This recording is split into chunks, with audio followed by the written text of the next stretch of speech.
আসসালামু আলাইকুম আমার প্রিয় ভাই বোনরা সকলে কেমন আছেন? আমার আটা মাখা দেখে সবাই নিশ্চয়ই অবাক হয়ে যাচ্ছেন। কি আর বলবো, সেই দুঃখের কথাই আপনাদের সাথে শেয়ার করতে আসলাম। রাত বাজে এখন প্রায় 10টা 40।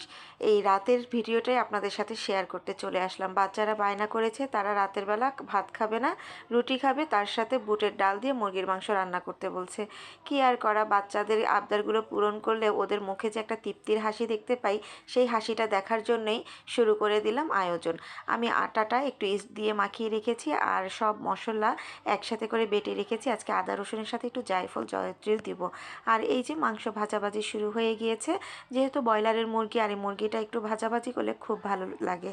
আর চুপি চুপি গিয়ে একটু ভিডিও করে নিলাম, আসলে কি তারা পড়ালেখা করছে কিনা। হ্যাঁ, দেখলাম মাশাল্লাহ সবাই লেখাপড়ায় খুবই মন দিচ্ছে, কারণ আমি জানি তারা তাড়াতাড়ি পড়া শেষ করে আমার কাজে অবশ্যই হেল্প করতে চলে আসবে।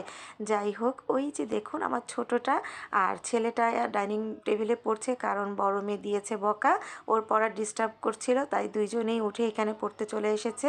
আর এই যে দেখছেন একটা বাটন ফোন, এই ফোন দিয়ে টাইম দেখে তারা লেখা শুরু করে এবং টাইম শেষ হলেই লেখা বন্ধ করে দেয়, এর জন্যই মোবাইলটা কাছে রাখা।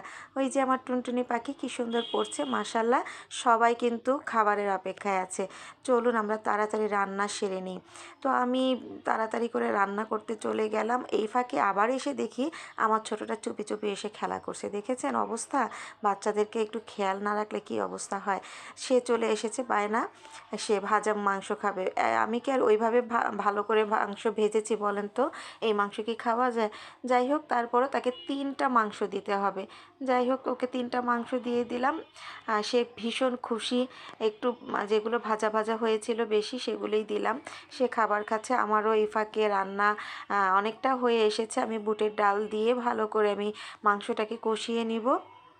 আর আমার মেয়ে চলে এসেছে, সে কি করতে হবে মা বলো, তাকে দায়িত্ব দিলাম, ঠিক আছে তুমি সালাদটা করে নাও। আর ছেলে চলে এসেছে, মা বলো তো আমি কি করতে পারি, তোমাকে কিভাবে হেল্প করতে পারি। কি আর করা, ছেলেকেও দায়িত্ব দিয়ে দিলাম, ঠিক আছে তুমি তাহলে এখন রুটি ভাজো। কি সুন্দর করে আমার ছেলেটা গরমের মধ্যে রুটি ভাজছিল গো। প্রত্যেকটা বাচ্চা মাশাল্লাহ আমার কাজের জন্য উঠে চলে এসছে, তারা আমাকে কাজে হেল্প করবে। যাই হোক, বাচ্চাদেরকে নিয়ে রাতের খাবারটা তৈরি করে ফেললাম। এখানে রাতের খাবার তৈরি হতে হতে এসে দেখি আমার এই যে ছোট্ট টুনি পাখিটা, আমার এই বাচ্চাটা ঘুমিয়ে গেছে। কি মায়া লাগছে দেখুন। আর ওর ঘুম দেখে সবার মন খারাপ হয়ে গেল, কারণ সবাই একসাথে খাবো ভেবেছিলাম। ও ঘুমিয়ে গেছে দেখে বিশেষ করে ওর ভাই বোনের খুব মন খারাপ।